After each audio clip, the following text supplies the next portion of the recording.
Kita akan kembali untuk merenungkan kebaikan Tuhan selama satu hari ini. Dari pagi hingga malam hari ini kita bersyukur untuk anugerah Tuhan. Dan tentunya sebelum kita menutup waktu kita di hari ini dengan beristirahat, alangkah baiknya kita akan merenungkan kebenaran firman Tuhan yang akan saya sampaikan. Kita akan berdoa. Tuhan Yesus, terima kasih untuk anugerah-Mu yang luar biasa, kasih setiamu yang begitu besar. Dan kami ucap syukur Tuhan untuk rahmat anugerah-Mu sepanjang hari ini. Kami boleh menikmati segala yang baik daripada Tuhan. Kami akan merenungkan kebaikan Tuhan melalui kebenaran firman Tuhan, supaya kami bisa merefleksikan kebenaran firman Tuhan di dalam kehidupan kami sehari-hari, sehingga iman kami akan bertumbuh semakin takut akan Tuhan. Demi nama Yesus kami siap. Haleluya. Amin.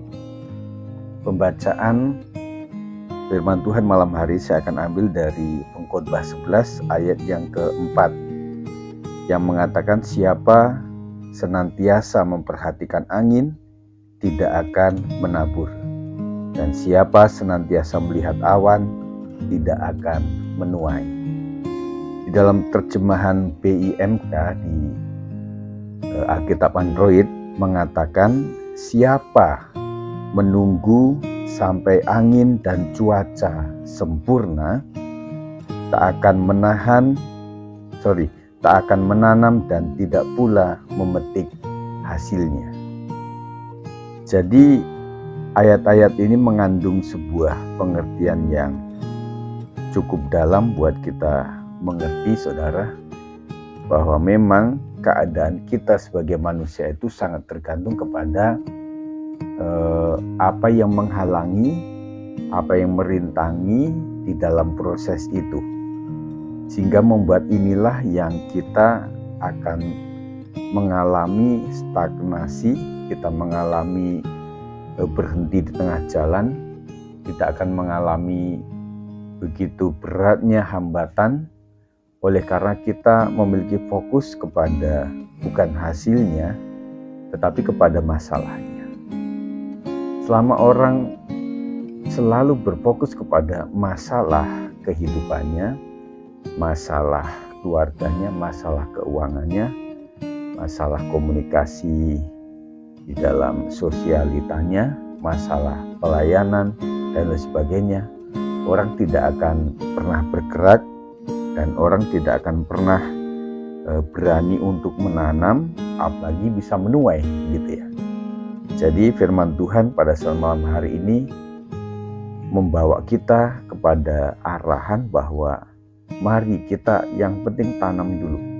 Masalah musim, masalah cuaca, itu terserah saja situasi yang Tuhan izinkan kepada setiap kita. Tetapi intinya adalah ketika kita mau melakukan penaburan dulu, pasti semuanya akan menjadi lebih baik. Nah, jadi kita jangan kalah dengan hal-hal yang menghalangi.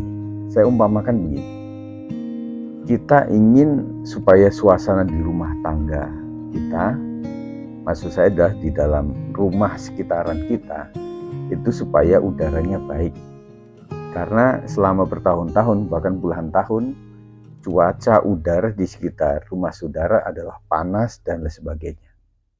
Maka ketika orang itu hanya memikirkan, di sini panas, di sini nggak enak, di sini nggak nyaman, kita pakai AC boros, kita pakai kipas masuk angin, dan lain sebagainya, maka kita tidak akan pernah mengubah sesuatu di situ.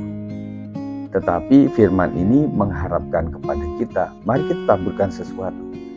Kalau keadaannya seperti itu, yang bisa mengubah adalah dengan cara, contoh satunya adalah mari kita tanam, taruh pohon-pohon, bunga-bunga di sekitaran rumah kita.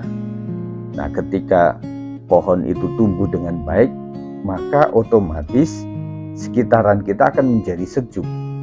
Begitu ya. Jadi gambaran terakhir ini lebih membuat kita terbuka bahwa sesungguhnya yang harus kita lakukan adalah mari kita berupaya, lakukan saja apa-apa, maka yang disebut halangan itu malah otomatis menjadi hilang gitu. Jadi kita merasa bahwa ada hambatan ini, apa yang harus saya kerjakan? Renungkan saja atau bagaimana? Atau kita lakukan sesuatu sehingga membuat hambatan itu akan hilang. Jadi dalam kalimat terakhir saya katakan, sibukkanlah diri kita dengan hal-hal yang positif, supaya kita tidak sibuk memikirkan halangan, hambatan, kata orang, situasi yang tidak baik itu. Jadi kita menangkan pertandingan kehidupan kita dengan sesuatu yang baik. Tuhan Yesus memberkati kita sekalian. Terima kasih Tuhan, berkat Tuhan untuk semua jemaat GBS 56.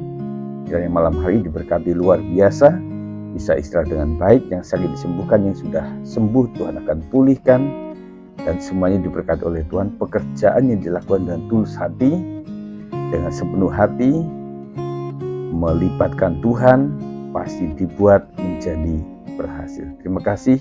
Demi nama Yesus kami berdoa. Haleluya. Amin. Selamat malam, salam sehat. Tuhan berkati.